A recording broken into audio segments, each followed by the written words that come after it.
Akkam jirtu kabajamoota fi jaalatamtoota hordoftoota keenya bakkuma jirtanitti nageenyi keenya kan kabajaatiif kan jaalalaa isinaa ga'u isiniin jenne ta'an suuraan oduu isaa kanaa qabannee dhiyaannee jirra. Hanga dhuma sagantaa kanaatti nu wajji turuudhaan itti bohaaraan affeerraa kenna. Kuni biiftuu oroodha keessani jajjabeeffadhaa laayikii sheer godhuu hin dagatinaa kallattimaan gara mata duree oduu amma qabadhetti yeroo dabru oduun jalqaba. Marii biyyoolessaa jechuudhaan marii piippiin gaggeessaa jirtu irratti hirmaattota naannoo Oromiyaa irraa marii kana irratti hirmaatanii fi piippii gidduutti wal dura dhaabbannaan hamaan uumame jedhamee jira. Dantaa Oromiyaatii fi Oromoo irratti mormii guddaa kan dhageessisan yookaan kan taasisan hirmaattonni doorsisaa fi akkasumas akeekkachiifni kennamaafii jira jedhamee jira. Dabalata odeeffannoo kanaa qabadhee jira isin biraan ga'a. Oduun itti aanu oduu kaaba Itoophiyaa irraa nu ga'edha. Oduu kaaba Itoophiyaa irraa nu geetteen lolli kallattii lixa Tigraayin sanbata dabre eegale qabbanaa'ee ture. Amma immoo kallattii kibba Tigraayin daangaa Itoophiyaatti fi Tigraay gidduutti muddamsuun hamaan uumame jedhamee jira. TPLF meeshaa gurguddaa guurrachuudhaan gara raayyatiin lola banuudhaaf qophii taasisaa jira jedhamee jira. Miidiyaaleen tokko tokko immoo lolli jalqabame jedhaa jiru. Dabalata odeeffannoo kanallee qabannee jirra isin biraan kenna. Giddu gala biyyattiittis wanti tokko dhowuu danda'a jedhamee jira. Waraanni bilisummaa Oromoo sarpiraayiz jechuudhaan waan tokko qabatee dhufuu danda'a jedhamee jira. Dabalata isallee isin biraan ga'a. Guutuu oduu kanneeniitii fi kan biroo wajjin kan turaan bariisoo ganamooti. Guutuun oduu wal duraa duuban akka itti aanu kanatti isiniif dhiyaata. Hojii turuudhaan itti bohara.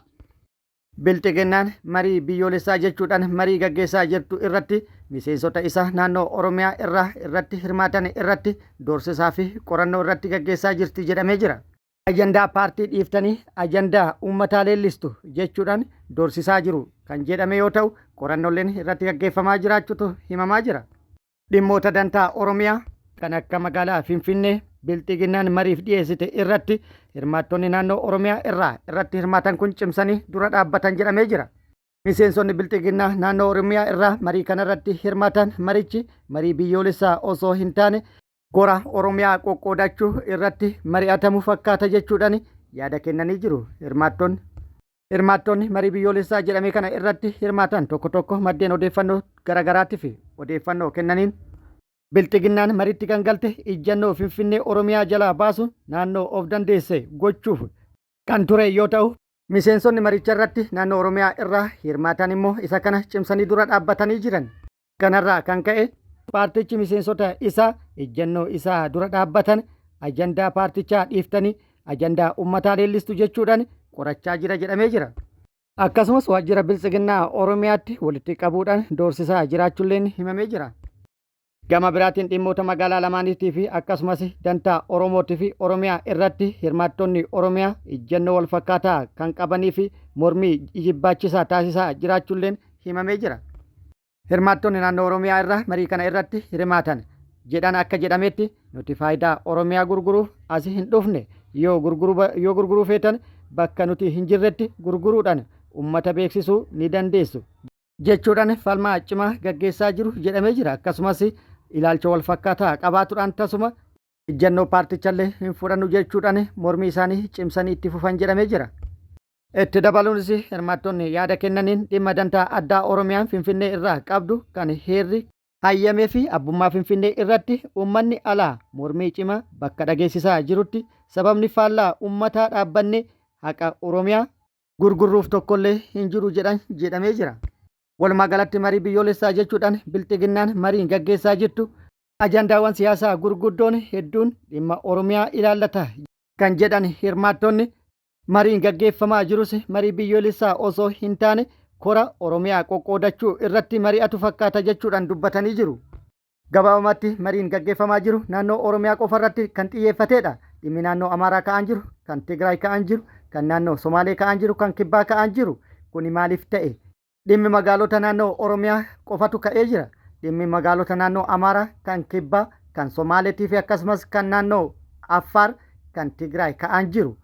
Sababni magaalonni Oromiyaa qofti mariidhaaf dhiyaatanis hoo maaliif gaafiin jedhullee hirmaattota biraa hedduu ka'aa jira jedhamee jira. Walumaa galatti piippiin dhimma kana dhiibdee dunuunfattee itti deemaa jirti waan taateef uummanni quba nu qabaadhaa jechuudhaan uummataafis dhaamsa dabarsanii jiru. Maddeen odeeffannoo garaagaraallee dhimma kana gabaasanii jiru. Oduun kun oduu ammeedha yookaan immoo breaking news. Abukaatoo obbo Taayyee Danda'aa ukkaamsuun dhagahamee jira. Guyyaa har'aa abukaatoon obbo Taayyee Danda'aa obbo Abarraa Nugusuu humnoota mootummaatiin butamuun isaa kan himamaa jiru yoo ta'u, erga butanii boodas eessa akka geessan hin beekamne jedhamee jira. Maatiin guyyaa har'aa guutuu iyyaafataa akka oolee fi eessalleetti itti dhaqqabu akka hin danda'in maddeen odeeffannoo nu dhaqqabsiisan nuuf eeranii jiru. Obbo Taayyee Danda'aa yoo ta'e hidhamee harka isaanii jira. Abukaatoo isaa butuun maaliif barbaachise kan jedhu yaada namoota hedduuti. Abukaatoo obbo Taayyee Danda'aa butuun immoo yookaan ukkaamsuun bu'aan argatuu barbaadan maalinni jijjiiramni fiduu hedanoo kan akkami jechuudhaan xiinxaltootaa fi hayyoonni siyaasaa yaada kana irratti yookaan dhimma kana irratti yaada kennan gaafii kana kaasanii jiru. Oduun itti aanu guutuu naannoo Oromiyaatti leenjii waraanattii fi namoonni umriin isaanii waggaa 65 gadi ta'an hundi qabamanii akka dhiyaatuu qaban ajajni olirraa gadi darbee jedhamee jira. Faallaa kanaa immoo bakka argamanitti ilmaan hiyyeessaa umriin osoo hin daangessin dirqamaan ukkaamsanii gara leenjii waraanatitti geessuudhaaf poolisootaa fi milishoonni kaffaltiin kaffalamee fi kaffaltiin qaamota kanaa kaffalamus baay'ina namoota isaan qabanii dhiyeessan irratti hundaa'uun namni namoota hedduu qabee fide qarshii guddaa akka argatu qajeelfamni kaa'amee milishootaa fi poolisoonni bakka argan hundatti namoota qabuudhaan ukkaamsuun eenyullee osoo hin beekne gara mooraa leenjii waraanatitti geessuudhaaf kallattiin kaa'amee hojiitti seenamee jedhamee jira. Akka jedhamaa jirutti yookaan odeeffannoo maddeen odeeffannoo garaagaraa baasaa jiranitti nama tokko yoo qaban birrii 3,000 kafaluufi waadaa seename jedhamee jira. Odeeffannoo kana miidiyaaleen Abashaa hedduun afarsaa kan jiran yoo ta'u, miidiyaaleen kunneen kana gabaasaa haa jiraatan malee qabatamni jiru maal akka ta'e hangam akka kaffalamu wanti beekame hin jiru. Ta'ullee bulchaa aanatti hanga gandaatti qindaa'uudhaan yeroo ammaa kana ijoollee qabanii birrii 30,000 haga 50,000 fudhataa jiraachuun dhagahamee jira. Aangaa'ota PP gocha kana raawwataa jiran keessaa bulchaa aanaa Jaarsoo bulchoota gandaa waliin ta'uudhaan ijoollee qabuudhaan nama tokkotti birrii 30,000 hanga 50,000 gaafataa jiraachuun mirkanaa'ee jira. Kan mallaqa qabu dibaa kan mallaqa hin qabne immoo gara mooraa leenjii waraanatti geeffama jedhamee jira. Gocha bulchaa aanaa Jaarsoo kana Jawaar Muhammadis nama tokkorraa birrii 30,000 hanga birrii 50,000 fuudhaa jiraachuu mirkaneessee jira. Jawaar Muhammad itti dabaluunis of eegaa yaada jedhus dabarsee jira. Rakkoo kanaan wal qabatee hawaasni bal'aan akka naannoo Oromiyaatti dhiphina hamaa keessa jiraachuullee kan beekame yoo ta'u, guutuu Oromiyaatti namni bakka tokkorraa bakka tokko socho'uudhaaf sodaa hamaa jala galee jira. Gabaa baatuuf rakkatee jira. Oduun itti aanu kaaba shawaatti lafti sigigaatuun lubbuu namoota 14 galaafatee jedhamee jira. Kaaba shawaa Gadaamii Saarqaanee Maariyaam jedhamutti balaa sigiga lafaa dhaqqabeen lubbuun namoota 14 kan darbe ta'uun kan beekame yoo ta'u, namoonni hedduunis madaa'an jedhamee jira. Sigiga lafaatiif sababa kan ta'e roobni baay'achuudha jedhamee jira. Oduun inni itti aanu giddu galattis lolli guddaan dhohuu danda'a jedhamee jira. Waraanni bilisummaa Oromoo dhibba kana xiyyeeffannaan isaa humna guddifachuu fi humna leenjisee baasuudha. Iddoo hedduutti humna kana baay'inaan leenjisee baasee jira. Amma humni guddaan kallattii garaagaraatiin giddugala biyyattii yookaan Oromiyaa irratti xiyyeeffatuun sochii akka jalqabeetti dubbatamaa jira. Lola kaaba biyyattiitti gidduu PPT fi TPLFitti eegalee kanas akka carraatti fayyadamuu akka danda'u maddeen odeeffannoo garaagaraatii fi akkasumas xiinxaltootaa fi hayyoonni siyaasaa yaada kennanii jiru. Walumaa galatti waraanni bilisummaa Oromoo giddugala Oromiyaatti hojii ittiin sarpiraayiz nama taasisu hojjetaa jira jechuudhaan odeeffannoon nu ga'e ibsee jira. PPL'n dhimma kana yaada keessa galchuudhaan itti dhiphataa jirti jedhamee jira.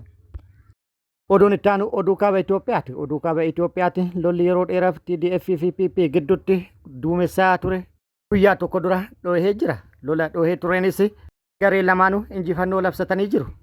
Mootummaan federaalaa humna lafootii fi humna qilleensaa deeggaramuun haleellaa humnoota TPLF irratti raawwateen miidhaa guddaa kan qaamattii fi kan lubbuu dhaqqabsiisee meeshaalee waraanaa hedduus haleellaa irratti raawwatameen hojiin ala taasise jechuudhaan kan gabaafate yoo ta'u, TPLF illeen haleellaa humnoota mootummaa irratti raawwateen miidhaa guddaa kan qaamattii fi kan lubbuu dhaqqabsiisuun loltoota mootummaa hedduus boojine jechuudhaan loltoota hedduu hiriira galchuudhaan kan boojine jechuudhaan agarsiisaa jiru.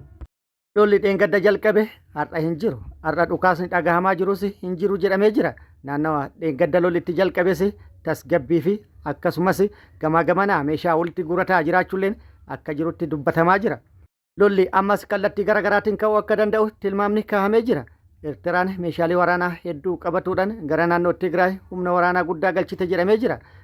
Lolli ammallee lixa Tigraay kallattii Sharariinaa jedhamuun jalqabuu akka danda'uu fi akkasumas kallattii Affaariinis meeshaa walitti guurataa jiraachuutu dubbatamaa jira. Lola jalqabame kanaan wal qabate lammiileen Tigraay naannoo Tigraay gadhiisuudhaan hedduun isaanii gara Sudaan baqatan jedhamee jira. Gara Sudaan baqataa jiraachuu miidiyaaleen idil addunyaa hedduun gabaasaa jiru. TPLF gara dippiloomaasiitiinis hojii cimsitee itti deemaa jirti fakkaatti. Mootummaan federaalaa lola irratti bane jechuudhaan dhaabbilee idil addunyaa garaagaraatiif iyyannoo ofii dhiyeessaa jirti. Gama biraatiin immoo lola jalqabame irratti haleellaa cimaa loltoota PP irratti raawwatu loltoota PP kumaa ol booji'ee kumaa olis yookaan immoo hedduu hojiin ala taasise jechuudhaan TPLF injifannoo labsattee jirti. Gama birootinis kallattii garaagaraatiin lolli ni ka'a jedhamee eeggamaa jira. Muddamsuunis cimee jira. Gama biraatiin maddeen odeeffannoo garaagaraa odeeffannoo haaraa baasaa jiraniin lola sanbata dabre TPLF fi PP gidduutti eegalee ture irratti humnoonni RSF finciltoota Sudaan jechuudha irratti hirmaatan jedhamee jira.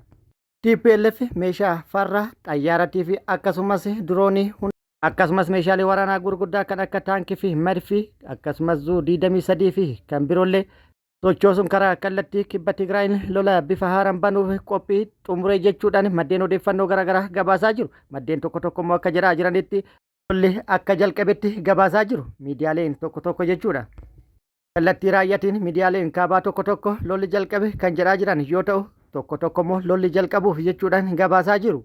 Makkanaan kallattii raayyaa iddoo carcar jedhamuun humni TPLF bakkoota haaraa hedduu qabataa jira jechuudhaan gabaafamaa jira. Humnoonni kunneen kallattii Affaariin iddoo Waalo'aa jedhamutti kutuudhaan seenuu fi karoora akka qabanillee dubbatamaa jira. Miidiyaan Itiyoophiyaan Niwus jedhamu kallattii raayyaatiin lolli jalqabuu fi TPLF meeshaalee gurguddaa deeggaramuun haleellaa raawwataa jiraachuu gabaasee jira. Miidiyaan Addis Post jedhamu kunis humnoonni Eertiraallee naannoo Tigraay seenuudhaan lola TPLF fi PP gidduutti gaggeeffamuuf deemu irratti hirmaatuudhaaf qophii taasisaa waan jiran fakkaata jechuudhaan Itiyoophiyaan Post kan jedhu kun gabaasee jira. Walumaa galatti lolli kun waan hin oolle fakkaata.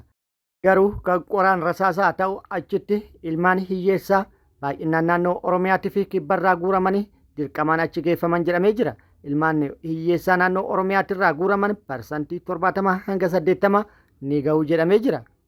Kabajamoota fi jaalatamtoota hordoftoota keenya oduun ammaaf qabanne kan hanga ammaa kana guutuu oduu wajjin isin wajjin kan ture ani Bariisoo Ganamooti. Hanga yerootti aanutti deebinee wal agarrutti nageenyi Rabbi isiniif haa baay'atu. Nageenyi ilma namaatiif addunyaa tanaaf nu haa ta'u jenna.